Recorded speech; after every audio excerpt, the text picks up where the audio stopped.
Comenzamos la lección número 11, el ministerio del maestro. Veamos primero la introducción. Y es acerca de la gran comisión. Cuando Jesús dio la gran comisión, no solo encargó a sus creyentes que predicasen el evangelio, también les dijo que hicieran discípulos a todas las naciones. Eso se haría a través de la enseñanza. Dice Mateo 28, 19 al 20, Por tanto, vayan y hagan discípulos a todas las naciones, bautizándolos en el nombre del Padre, y del Hijo, y del Espíritu Santo, enseñándoles que guarden todas las cosas que les he mandado. Y he aquí, yo estoy con ustedes todos los días hasta el fin del mundo. Veamos primero la definición. Un maestro es alguien que instruye, y por su instrucción hace que otros aprendan. Su instrucción implica la exposición, la explicación de la Escritura y la instrucción en la doctrina. El ministerio de la enseñanza tiene un lugar importante en el Nuevo Testamento. El maestro es el único mencionado por nombre en las 3 listas de los dones ministeriales dadas en las Escrituras. Veamos su propósito. La enseñanza es necesaria para la unidad, el crecimiento, la madurez y para capacitar a los creyentes para el servicio. Y es exactamente lo que está diciendo Efesios 4 del 11 al 13. El ministerio del maestro es absolutamente necesario para que los creyentes maduren en la palabra. Veamos ahora algunas palabras hebreas. Se usan 2 palabras para maestro en el hebreo del Antiguo Testamento que revelan la naturaleza del ministerio del maestro. La primera es informar. Se refiere a la palabra yará. Significa fluir como agua, como lluvia. Señalar como con el dedo. Ha sido traducida como dirigir, informar, instruir, poner, disparar, mostrar, enseñar a través de y llover. La encontramos en Éxodo 4:12. Ahora pues, ve, y yo estaré con tu boca, y te enseñaré lo que hayas de hablar. Y el verso 15 dice, Tú hablarás a él, y pondrás en su boca las palabras, y yo estaré con tu boca, y con la suya, y os enseñaré lo que hayáis de hacer. También se encuentra en Éxodo 18:20, y enseña a ellos las ordenanzas y las leyes, y muéstrales el camino por donde deben andar, y lo que han de hacer.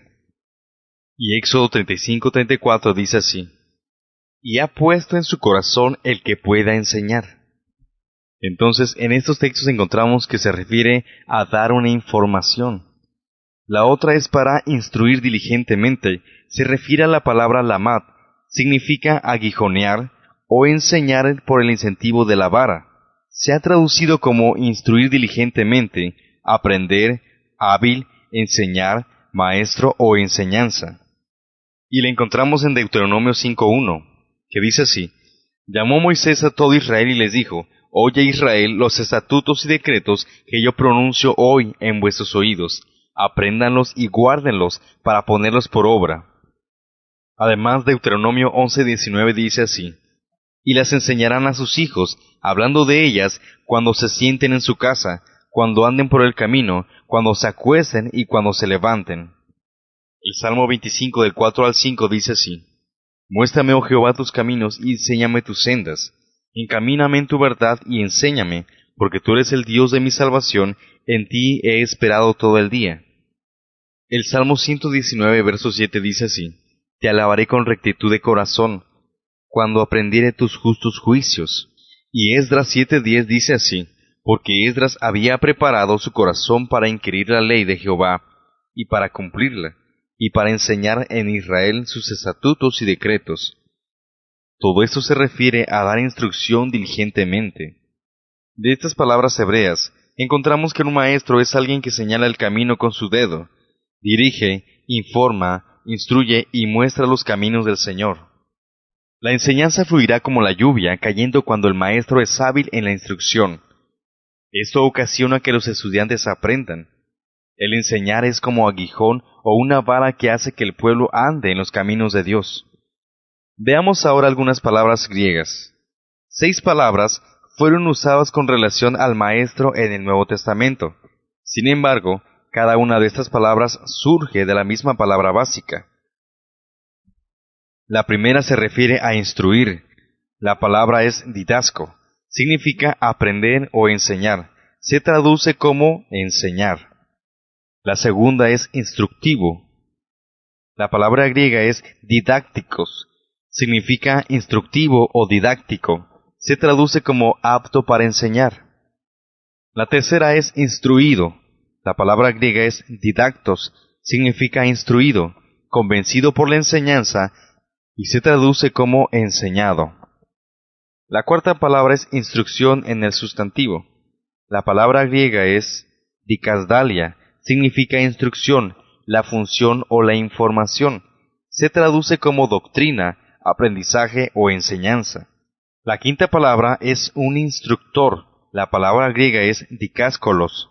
Significa instructor y se traduce como doctor 14 veces, maestro 47 veces, instructor 10 veces, escriba 67 veces, y además en verbo se traduce como instrucción. La última palabra es didaché, significa instrucción, el acto de instruir, se traduce como doctrina ha sido enseñada. Un maestro es por lo tanto alguien que instruye, y por la instrucción hace que otros aprendan. Implica la exposición, explicación e instrucción de la doctrina a otras personas. El maestro, que es parte de los 5 dones ministeriales, ha sido escogido por Dios para instruir a otros. Veamos ahora el ejemplo de Jesús como maestro. Jesús es nuestro mejor ejemplo de maestro. Cualquier persona que sea llamada para ser un maestro debe estudiar los evangelios y examinar la vida de Jesús como maestro. Primero, los discípulos conocieron a Jesús como maestro. Marcos 4:38 dice así: Y él estaba en la popa, durmiendo sobre un cabezal, y le despertaron y le dijeron: Maestro, ¿no tienes cuidado que perecemos? Juan 13:13 dice así: Ustedes me llaman maestro y señor, y dicen bien porque lo soy. Por otra parte, los fariseos y los escribas de la ley conocían a Jesús como un maestro. Incluso trataron de usar su don de enseñanza como una trampa para involucrarlo en disputas políticas y religiosas. Ve lo que dice Mateo 22 del 16 al 17. Y le enviaron los discípulos de ellos con los herodianos, diciendo: Maestro, sabemos que eres amante de la verdad, y que enseñas con verdad el camino de Dios, y que no te cuidas de nadie, porque no miras la apariencia de los hombres. Dinos pues, ¿qué te parece? ¿Es lícito dar tributo a César o no? Precisamente los fariseos le tentaban, porque conocían que él era un maestro. El joven rico también llamó a Jesús Maestro bueno. Ve lo que dice Marcos 10:17. Al salir él para seguir su camino, vino uno corriendo, e hincando la rodilla delante de él, le preguntó: Maestro bueno, ¿qué haré para heredar la vida eterna? Aunque ese hombre tenía un mal concepto de la palabra bueno, sin embargo le llamó maestro.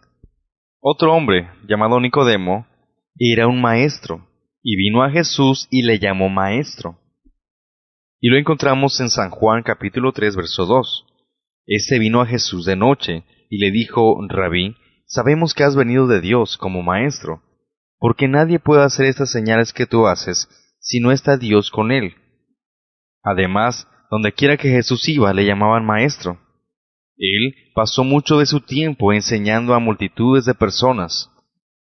Mateo 9:35 dice así: Recorría Jesús todas las ciudades y aldeas, enseñando en las sinagogas de ellos, y predicando el evangelio del reino, y sanando toda enfermedad y toda dolencia en el pueblo. En Mateo 13:54 encontramos lo siguiente: Y venido a su tierra, les enseñaba en la sinagoga de ellos, de tal manera que se maravillaban y decían: ¿De dónde tiene esta sabiduría y estos milagros? En Marcos 10:1 encontramos esto: Levantándose de allí, vino a la región de Judea, y al otro lado del Jordán, y volvió el pueblo a juntarse a él, y de nuevo les enseñaba como solía. En Mateo 11:1 dice así: Cuando Jesús terminó de dar instrucciones a sus 12 discípulos, se fue de allí a enseñar y a predicar en las ciudades de ellos. Y Mateo 21:23 dice así: Cuando vino al templo, los principales sacerdotes y los ancianos del pueblo se acercaron a él mientras enseñaba. Jesús enseñó en las sinagogas, en el templo, en las calles y en los montes donde quiera que él iba. Marcos 49:14 dice así: Cada día estaba con ustedes enseñando en el templo, y no me prendieron, pero es así para que se cumplan las Escrituras. Y Lucas 21:37 dice de esta forma: Durante el día Jesús enseñaba en el templo, y luego salía e iba a pasar la noche al aire libre al monte de los olivos. Por otra parte, encontramos que Jesús enseñó de una forma diferente. La Biblia dice que lo hacía con autoridad. Había muchos maestros en el tiempo de Jesús, pero había algo en su forma de enseñar que hacía que la gente le pusiera atención. Las multitudes eran atraídas porque había un poder y una unción sobre su enseñanza que no había en ninguna otra enseñanza que habían escuchado antes. Todos estaban atónitos porque enseñaba con autoridad. Ve lo que dice Mateo 7, del 28 al 29. Y cuando terminó Jesús esas palabras, la gente se admiraba de su doctrina, porque les enseñaba como quien tiene autoridad y no como los escribas. Jesús ha dado esa misma unción y autoridad a los maestros en su iglesia. El éxito de la enseñanza de Jesús no estaba en sus métodos o presentación, no estaba en su apariencia o manera de vestirse, estaba en su autoridad. Y su autoridad venía porque él estaba sujeto a su Padre. Esa autoridad la recibió de parte de Dios mismo, y fue una unción del Espíritu Santo. Lo que llevó a Jesús a tener éxito como maestro fue que solo enseñaba lo que recibía de su Padre, y que enseñaba en la unción y en el poder del Espíritu Santo. Ve lo que dice Juan 8:28. Les dijo pues Jesús: Cuando hayáis levantado al Hijo del Hombre, entonces conoceréis que yo soy, y que nada hago por mí mismo, sino que según me enseñó el Padre, así hablo. Porque el que me envió conmigo está, no me ha dejado solo el Padre, porque yo hago siempre lo que le agrada. Juan 7:17 dice así: Jesús les respondió y dijo: Mi doctrina no es mía, sino de aquel que me envió. Entonces, Jesús estaba conectado con el Padre, y eso le daba toda la autoridad que él tenía. Otra característica del ministerio de Jesús como maestro fue que al caminar por las aldeas usó ilustraciones visuales o verbales. Ve lo que dice Mateo 9:16. Nadie pone remiendo de paño nuevo en vestido viejo, porque tal remiendo tira del vestido y se hace peor la rotura. Esta es una ilustración que Jesús usó para demostrar algo espiritual, para que la gente que lo estaba escuchando pudiese entender claramente lo que estaba diciendo. Además, Jesús usó parábolas. Jesús contaba una historia o parábola y luego la explicaba, relacionando la verdad con las verdades de las personas. La parábola en los tiempos de Jesús era una manera sencilla de dar una instrucción, para que el pueblo pudiese entender claramente lo que él estaba diciendo. Es exponer a los oyentes de una manera sencilla las realidades del reino de Dios. Otra característica que tenía Jesús como maestro es que él empezaba donde estaba la gente. Jesús empezaba donde las personas estaban, y luego las llevaba al nivel donde quería que estuvieran. La mujer samaritana en el pozo de agua es un ejemplo excelente de esto. Lo encontramos en Juan 4:10. Respondió Jesús y le dijo: Si conocieras el don de Dios y quién es el que te dice, dame de beber, tú le pedirías y él te daría agua viva. El verso 25 dice: Le dijo la mujer: Sé que ha de venir el Mesías, llamado el Cristo. Cuando él venga, nos declarará todas las cosas. Jesús le dijo: Yo soy el que habla contigo. Y de esta manera Jesús llevaba a la gente, por medio de cosas naturales, al mundo espiritual. Y solamente un verdadero maestro podía enseñar tales cosas. Otra de las características de Jesús fue que los milagros probaron el mensaje. Señales y milagros traían a la gente hacia Jesús, confirmaban que el mensaje era de Dios. Cuando Nicodemo vino a Jesús, era un fariseo y miembro del concilio gobernante de los judíos. Nicodemo dijo que sabía quién era Jesús por las señales que hacía. Juan 3, del 1 al 2 dice así: Había un hombre de los fariseos que se llamaba Nicodemo, un principal de entre los judíos. Este vino a Jesús de noche y le dijo: Rabí, sabemos que has venido de Dios como maestro, porque nadie puede hacer estas señales que tú haces si no está Dios con él. Y esa es la razón por la cual ese hombre, Nicodemo, creyó en Jesús. Ahora veamos unos ejemplos de maestros. Encontramos en primer lugar a Pablo, que era un apóstol, un evangelista y también era un maestro. Ve lo que dice 1 Timoteo 2:7. Para esto yo fui constituido predicador y apóstol. Digo verdad en Cristo, no miento, y maestro de los gentiles en fe y verdad. Y también en 2 de Timoteo 1:11, del cual yo fui constituido predicador, apóstol y maestro de los gentiles. En segundo lugar encontramos a Bernabé junto con Pablo. En Antioquía, algunos de los creyentes que habían huido de la persecución testificaron a los griegos y fue fundada una iglesia. Ve lo que dice Hechos 11 del 21 al 26. Y la mano del Señor estaba con ellos, y gran número creyó y se convirtió al Señor. Llegó la noticia de estas cosas a oídos de la iglesia que estaba en Jerusalén, y enviaron a Bernabé que fuese a Antioquía. Cuando llegó y vio la gracia de Dios, se regocijó y exhortó a todos a que con propósito de corazón permaneciesen fieles al Señor, porque era varón bueno y lleno del Espíritu Santo y de fe, y una gran multitud fue agregada al Señor.